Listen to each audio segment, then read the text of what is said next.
Andrew Borden had the money to move his family into Fall River's fashionable Hill District, where the air was cleaner, the streets quieter, and status was unquestioned.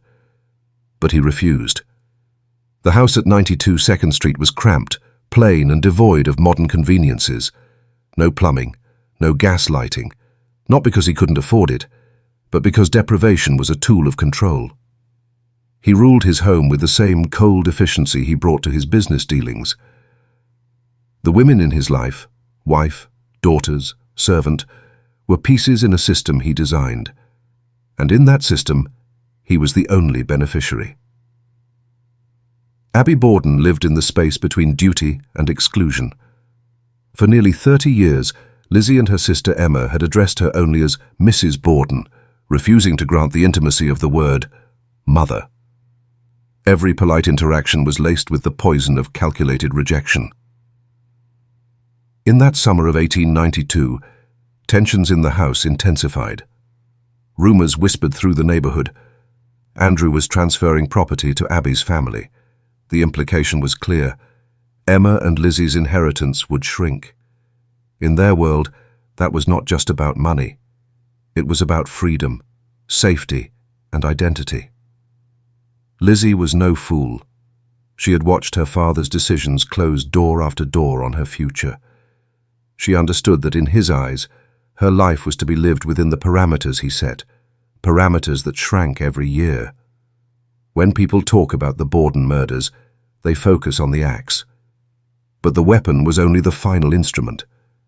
The true killing blow had been delivered years before, in the slow suffocation of choices denied. On that sweltering August day, Lizzie wasn't just ending lives. She was seizing the only form of control left to her. Control doesn't end when the weapon is put down. Lizzie knew this.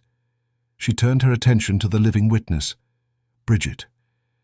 "You'll help me," Lizzie said, her tone leaving no room for refusal. "Because if you don't, they'll say you did this, an Irish girl, no family, no friends. Who will they believe?" The words landed like chains. Bridget understood instantly. In that moment, her survival meant complicity. Lizzie hid the axe, changed her dress, and locked the guest room door. When Andrew returned, weary from the heat, she greeted him with quiet civility, told him Abby had gone to visit a sick friend, and waited until he slept in his chair.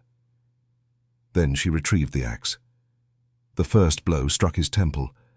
The second obliterated his face. By the 19th, he was unrecognizable. "Now we scream," Lizzie said, and the performance began. The morning moved like a clock whose hands had been deliberately set. At breakfast, the family gathered in the dining room, the air thick with unspoken battles. Andrew read his newspaper without a glance upward. Abby moved like a servant in her own home, pouring coffee, slicing bread. Lizzie lingered upstairs, avoiding the table entirely. Bridget Sullivan, the Irish maid, worked quietly, knowing her place was to be invisible. She had been ordered to wash the windows despite the brutal heat, a task that would keep her outside, and more importantly, out of earshot. Andrew left to collect rents and attend to business. Abby climbed the stairs to the guest room to tidy it after an overnight visitor. Lizzie remained somewhere in the house, unseen, unheard. From her place outside, Bridget heard it. A dull, heavy sound, followed by silence. Then another. Silence again. The kind of rhythm that tells you something is being destroyed. She hesitated, brush in hand, then resumed her work. The second sound was louder, more final. When Bridget finally stepped inside, the house was unnaturally quiet, not peaceful, suspended, like it was waiting for her. Upstairs, the guest room door was ajar. Abby lay face down on the floor, her skull shattered by repeated blows from a small axe. Blood pooled on the carpet, its smell already thick in the air. Lizzie stood in the corner, calm, her dress unmarked, her hands steady. "She fell," she said, as though stating the weather. "Poor thing must have slipped." It wasn't explanation. It was the opening line of a performance. Control after the act is where the real skill lies. Lizzie stepped toward Bridget, her tone low and certain. "You will help me," she said, "because if you don't, they'll say you did it. An Irish girl, no family, no voice. Who will they believe?" The words hit harder than any threat. Bridget knew the truth of them. Lizzie worked quickly. The axe was washed and hidden, her dress changed, the guest room door locked. Abby's body was repositioned so the wounds weren't visible at first glance. Every movement was deliberate, not the panic of a killer, but the order of someone who had prepared for this moment. When Andrew returned home from his errands, Lizzie's mask was already in place. She told him Abby had gone to visit a sick friend. He sat in the sitting room, the heat pulling him into sleep. Lizzie retrieved the axe. The first blow shattered the temple, the second obliterated the forehead. 19 in total, until the face was no longer a face. Now came the final act. Lizzie dropped the axe, let her breathing quicken, and screamed. Neighbors ran in. Lizzie collapsed in the yard, sobbing. To them, she was a victim, not a suspect. And the lie began to take root. When the police arrived, Lizzie told them about a stranger, an intruder who must have slipped into the house, killed her stepmother, hidden for over an hour, and then killed her father before vanishing unseen. It was absurd. No signs of forced entry. The murder weapon belonged to the family. The timing was impossible. But Fall River wanted to believe her. Belief wasn't built on evidence. It was built on the image they had of Lizzie. Well-bred, church-going, polite. To admit she could commit such violence would be to admit that refinement and savagery can live in the same skin. The investigation stalled before it began. The absence of evidence wasn't incompetence, it was convenience. The town's reputation was worth more than the truth. The trial became spectacle. Crowds gathered, reporters swarmed. Every detail of Lizzie's clothing, posture, and tone was dissected in print. Her defense didn't just argue innocence. They painted the very idea of her guilt as absurd.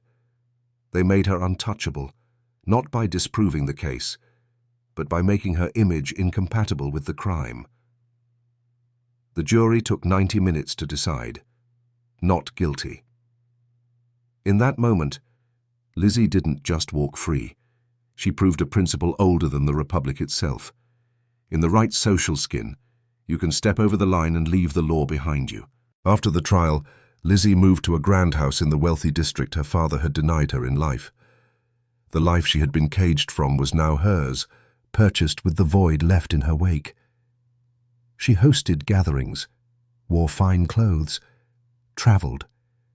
And yet those who entered her home felt something beneath the surface. Not guilt, not fear. Something colder. The calm of someone who had crossed the ultimate line and learned there was no punishment. The Borden case became less about the crime and more about what it revealed, that the system's purpose was not truth, but preservation of the order. The evidence didn't vanish by accident. The doubt wasn't organic, it was constructed. Lizzie's acquittal was not a failure of justice. It was justice functioning exactly as designed for those inside the invisible circle of protection. By now you understand. Lizzie's story is not a relic, it's a model. The tools she used, performance, timing, calculated image, are the same tools used today by those who appear untouchable. And here I'm going to ask you to do something. Halfway through this descent, mark yourself. Comment this phrase twice. The house remembers. It's more than words. It's an initiation, a reminder that walls hold memory, and that the truth, no matter how well buried, stains the foundation forever. Bridget left Fall River eventually, but the silence followed her.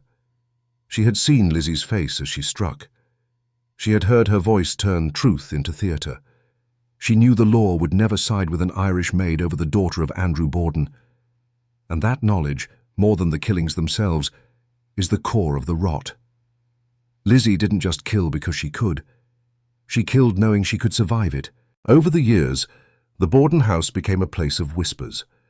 Visitors spoke of footsteps when no one was there, shadows crossing doorways, and the faint sound of an axe on wood. But the real haunting was not supernatural. It was cultural memory. The house was a mirror, reflecting the cowardice of a town that chose to protect itself rather than confront the truth.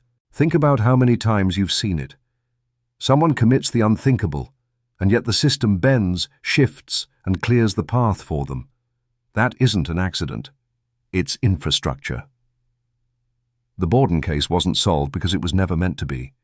Its purpose was containment. The illusion of justice mattered more than its reality. Lizzie stopped caring about charm. She didn't need it anymore. She moved through her world with the unshakable confidence of someone who had tested every boundary and found none that could hold her. Her friends drifted away. Her name was whispered more than spoken, but she remained exactly where she wanted to be. Untouchable. In 1927 she died wealthy, her estate intact. The newspapers retold the story, but they didn't name her for what she was. A prototype. Her life became the manual for how to erase the line between violence and power. Today tourists walk the rooms where it happened. They listen to guides recite the murders like lines from a play. They take photos, post hashtags, and call it true crime. But they don't smell the blood. They don't hear Lizzie's calm voice instructing Bridget on what to say. They don't feel the truth pressing down on the air like it did that day. They consume it as entertainment, not warning. Now you've heard what you were never meant to. This was never only about Lizzie Borden. It was about the machinery that made her verdict possible. The quiet collusion of community, image, and fear. The house remembers. The town remembers. And now, so do you. Once you see how truth is rewritten to protect power, you can't unsee it. You'll start noticing the other names, the other houses, the other silences. Lizzie Borden didn't just get away with murder. She left behind a map for anyone willing to follow it. And that's why her story is still dangerous.